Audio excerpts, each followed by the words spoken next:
Bismillahirrahmanirrahim. Assalamualaikum warahmatullahi wabarakatuh. Perkenalkan, nama saya Ega Fitriana, stambuk A221-18093. Pada video kali ini, saya akan memaparkan materi mengenai ruang lingkup biologi pada siswa SMA kelas 10. Berikut tujuan dari materi yang akan saya paparkan.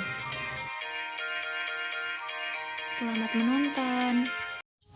Bismillahirrahmanirrahim. Assalamualaikum warahmatullahi wabarakatuh. Waalaikumsalam warahmatullahi wabarakatuh. Oke, baiklah anak-anak. Pada pagi hari ini kita masuk mengenai pembelajaran ruang lingkup biologi. Namun sebelum itu, marilah kita berdoa menurut ajaran dan kepercayaan kita masing-masing. Berdoa dimulai.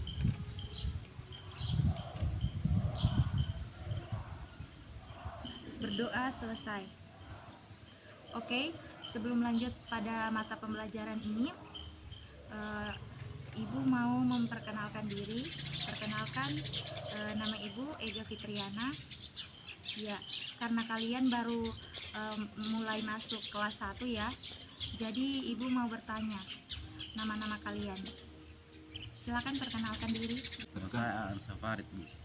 Ya, yang satunya? Agung Saputra. Oke, kalau begitu Ibu mau absen dulu ya, isi absen dulu. Ya, Aan Safarid hadir ya. Hadir. Agung Saputra juga hadir. Ya, karena ini proses pembelajarannya kita belum stabil ya, jadi yang murid yang Ibu ajar itu hadirnya masih 1-2 orang seperti sekarang ini ya. Karena pada masa pandemi COVID ini itu murid-murid itu dianjurkan untuk tidak dipaksakan agar mengikuti pembelajaran secara langsung. Oke, jadi lanjut, kita hari ini akan membahas materi mengenai ruang lingkup biologi. Jadi di sini Ibu jelaskan bahwasanya ruang lingkup biologi itu adalah ilmu yang mempelajari segala sesuatu mengenai makhluk hidup. Istilah biologi ini berasal dari bahasa Belanda, yaitu biologie, yang juga diturunkan dari gabungan kata bahasa Yunani, yaitu bios, di mana artinya hidup, dan logos artinya ilmu. Nah, ilmu biologi tersebut itu disebut juga sebagai ilmu hayat, yang artinya ilmu kehidupan. Ya, oke. Di antara adik-adik, siapa yang ingin mengutarakan pengetahuannya mengenai lingkungan hidup biologi? Saya, Bu. Oke, Aan ya. Ya, silakan dek. Ruang lingkup biologi adalah sebuah urusan netral. Ruang lingkup biologi itu merupakan semua makhluk hidup ya. Mungkin Agung Saputra ada juga yang ingin diungkapkan mengenai ruang lingkup biologi ya, silakan Agung. Objek kajian biologi adalah terdiri dari 6 macam. 1. Tingkat organ. 2. Tingkat sistem organ. 3. Tingkat individu. 4. Tingkat populasi. 5. Tingkat ekosistem. 6. Tingkat biom. Ya, jadi menurut Agung Saputra itu kajian ruang lingkup biologi itu ada 6 bagian. Di antaranya itu tingkat organ, sistem organ, individu, populasi, terus ekosistem dan bioma. Seperti itu ya. Ya, jadi itu sudah benar. Pendapat adik-adik sangat bagus. Jadi kita bicara mengenai ruang lingkup biologi di sini. Biologi itu sangat luas ya, artinya biologi itu sebagai sebuah mata pembelajaran yang memiliki karakteristik berbeda daripada mata pembelajaran lain yang diajarkan di sekolah. Objek biologi ini berupa makhluk hidup yang merupakan daya tarik tersendiri yang dapat menarik perhatian dari minat siswa untuk mempelajarinya. Ya, mungkin adik-adik masih bertanya-tanya ya, mengapa Ibu mengajak kalian untuk berinteraksi pada lingkungan. Nah, seperti kita sekarang ini, karena masa pandemi COVID ini, kan sekolah itu belum dibuka secara optimal, belum melakukan pembelajaran seperti bagaimana mestinya. Jadi Ibu memberikan pilihan untuk kalian untuk memilih kalian mengerjakan suatu pembelajaran di rumah atau untuk pertemuan secara langsung seperti ini. Nah, ya, jadi karena kalian berdua ada waktu hari ini dan kalian berdua sudah menghubungi Ibu di waktu yang sebelumnya, jadi hari ini kita membahas mengenai seputar ruang lingkup biologi di halaman sekolah saja, tidak masuk ke dalam kelas. Berhubung kita juga hanya 2 orang ya, kalian muridnya. Ya, baik. Jadi kalau untuk bicara mengenai biologi itu merupakan ilmu yang mengkaji atau mempelajari makhluk hidup dengan segala permasalahannya. Ya, maksudnya permasalahannya di sini bicara mengenai ruang lingkup biologi.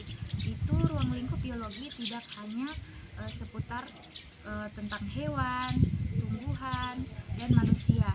Namun masih banyak lagi lingkungan di seputar alam ini mengenai yang mencakup biologi. Oke. Jadi kalau untuk teknologi untuk menentukan perkembangan biologi ini sendiri itu sebagai ilmu sains di mana biologi ini lahir dan berkembang melalui pengamatan dan eksperimen. Jadi bicara mengenai ruang lingkup biologi, jadi struktur keilmuan biologi ini salah satunya itu adalah sesuatu yang didefinisikan oleh biologi sel pada suatu kurikulum. Secara umum, mata pembelajaran biologi ini ditinjau dari 3 sudut pandang, yaitu objek biologi, tema persoalan biologi, dan tingkatan organisasi kehidupan seperti yang kita pelajari hari ini. Jadi, ketiga sudut pandangan ini diterapkan secara bersama-sama sebagai suatu kesatuan. Jadi, bicara mengenai objek biologi. Objek biologi atau kajian dalam biologi ini adalah berupa makhluk hidup di mana yang ada di bumi ini sangatlah luas dan beraneka ragam. Seperti kita lihat di sekeliling kita ada sapi, seperti burung, bebek, itik, ayam. Ya, itu termasuk suatu objek biologi. Jadi kalau untuk pengelompokannya atau pengklasifikasinya itu menjadi beberapa kelompok atau kingdom kerajaan. Berbicara mengenai biologi ini, kita tidak hanya harus mengenal apa itu hewan, tumbuhan, dan lain sebagainya. Namun kita juga memperdulikan lingkungan kita. Lanjut pada ruang lingkup biologi. Berdasarkan ruang lingkup biologi ini kan dia ada termasuk tingkat molekul. Jadi molekul di sini adalah hasil persenyawaan beberapa unsur yang melakukan metabolisme tingkat molekul yang meliputi kajian, yaitu berbagai jenis molekul yang menyusun tubuh makhluk hidup. Di antaranya itu protein, karbohidrat, lemak, asam nukleat, dan vitamin. Kemudian tingkat sel ya. Jadi kalau untuk tingkat sel sendiri itu adalah unit terkecil penyusun tubuh makhluk hidup. Dari tingkat sel ini sendiri itu meliputi suatu kajian, yaitu morfologi dan jenis-jenis sel, berbagai macam organel penyusun sel, contohnya itu seperti inti sel, mitokondria, retikulum endoplasma, ribosom, dan membran sel. Kemudian mengenai tingkat jaringan, ya, jadi untuk tingkat jaringan adalah kumpulan beberapa sel yang memiliki bentuk dan fungsi sel yang sama. Nah, tingkat jaringan ini meliputi kajian, di antaranya adalah berbagai macam jaringan, yaitu seperti jaringan epitel, jaringan ikat, jaringan epidermis, dan lain sebagainya. Jadi kita masuk pada tingkat organ. Nah, di sini dijelaskan bahwasanya organ adalah kumpulan beberapa jaringan yang memiliki fungsi tertentu. Tingkat organ ini meliputi kajian asal-usul dan perkembangan organ, jenis-jenis organ seperti yang Ibu jelaskan sebelumnya ya, bahwasanya organ itu terkait pada tubuh manusia seperti mata, telinga, paru-paru, ginjal, lambung dan lain sebagainya. Jadi organ-organ tersebut tentunya mempunyai fungsi tersendiri seperti mata gunanya untuk melihat, ya seperti itu. Jadi kita masuk pada tingkat kelima, yakni tingkat sistem organ, di mana sistem organ ini adalah sistem yang disusun oleh organ yang saling berinteraksi dan melaksanakan fungsi di dalam tubuh. Jadi masuk pada tingkat individu. Tingkat individu adalah makhluk hidup tunggal yang tinggal di suatu daerah. Contohnya seperti kita sekarang ini. Oke, selanjutnya masuk pada tingkat populasi, di mana populasi ini sendiri adalah kumpulan individu yang sejenis yang berada pada waktu dan tempat yang sama. Jadi lanjut pada tingkat ekosistem. Jadi untuk ekosistem ini adalah sekumpulan makhluk hidup dengan benda mati dalam suatu kesatuan tempat hidup yang mempunyai hubungan timbal balik antar tingkat ekosistem ini juga itu meliputi suatu kajian di mana jenis ekosistem, komponen biotik atau makhluk hidup dan abiotik atau benda mati suatu penyusunan ekosistem. Selanjutnya kita masuk pada tingkat terakhir, di mana tingkat terakhir ini kita membahas mengenai tingkat biom ya. Jadi biom ini adalah kelompok hewan dan tumbuhan yang tinggal di suatu lokasi geografis atau wilayah tertentu yang lebih luas dibandingkan dengan ekosistem. Berbicara mengenai ruang lingkup biologi ini tentunya mempunyai cabang-cabang ilmu biologi. Berikut adalah cabang ilmu dalam biologi berdasarkan objek kajiannya, yaitu zoologi atau ilmu yang mempelajari tentang hewan, botani atau ilmu yang mempelajari mengenai tumbuhan.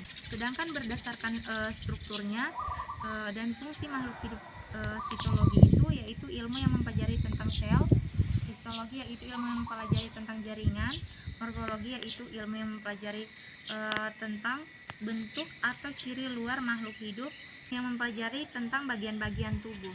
Jadi seperti itu. Ada lagi satu tema yaitu berdasarkan tema pokoknya evolusi itu adalah ilmu yang mempelajari tentang perubahan makhluk hidup dalam jangka waktu yang lama.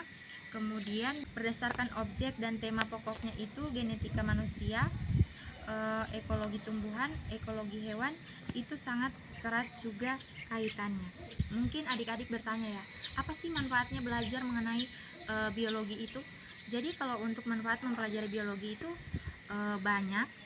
Ada manfaatnya itu bermanfaat bagi diri sendiri, orang lain, pokoknya banyak ya. Kalau untuk contohnya seperti manfaat bagi diri sendiri, ya membantu mengenal dirinya sebagai makhluk hidup dan membantu mengenal lingkungannya. Jadi kita di sini juga banyak manfaat bagi lingkungan, ya seperti ini ya, sebagai pengetahuan dasar untuk memelihara kualitas dan kelestarian lingkungan, seperti mencegah kerusakan lingkungan, mendaur ulang limbah, menyediakan air bersih, dan mengendalikan hama. Contohnya pada lingkungan di sekitar kita ya, misalnya Aan melihat si Agung buang sampah sembarangan. Hal yang harus dilakukan si Aan itu harus menegur si Agung, bilang begini, Agung,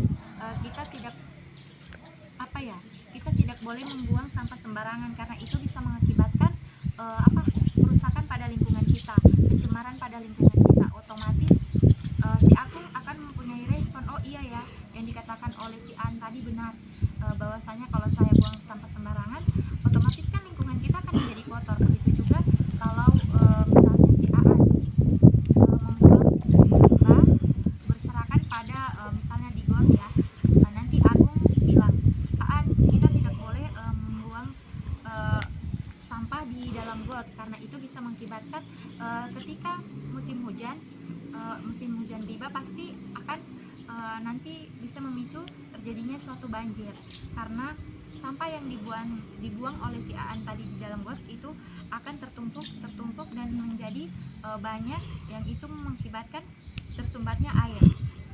Oke? Jadi kalau kita mempunyai ilmu mengenai biologi ini, pasti kita akan menjadi banyak suatu pengetahuan yang kita ketahui yang belum kita ketahui di luar sana kita telah mendapatkannya di dalam pembelajaran hari ini. Oke, dari sini apakah masih ada yang mau ditanyakan? Ya, ada lagi, Bu. Oke, Ibu rasa cukup ya materi yang telah Ibu paparkan hari ini, yaitu mengenai ruang lingkup biologi. Ibu akhiri, bila ada kesalahan kata, mohon maaf. Kemudian tetap patuhi protokol kesehatan, jaga jarak. Kalau tidak ada yang berkepentingan di luar rumah, lebih baik belajarnya di dalam rumah saja. Tidak usah dulu keluar-keluar, tetap patuhi protokol kesehatan. Oke, Ibu akhiri. Wabillahi taufiq wal hidayah. Wassalamualaikum warahmatullahi wabarakatuh. Waalaikumsalam warahmatullahi wabarakatuh. Sekian materi yang dapat saya paparkan. Lebih dan kurangnya saya mohon maaf. Saya akhiri. Wabillahi taufiq wal hidayah. Wassalamualaikum warahmatullahi wabarakatuh. Terima kasih.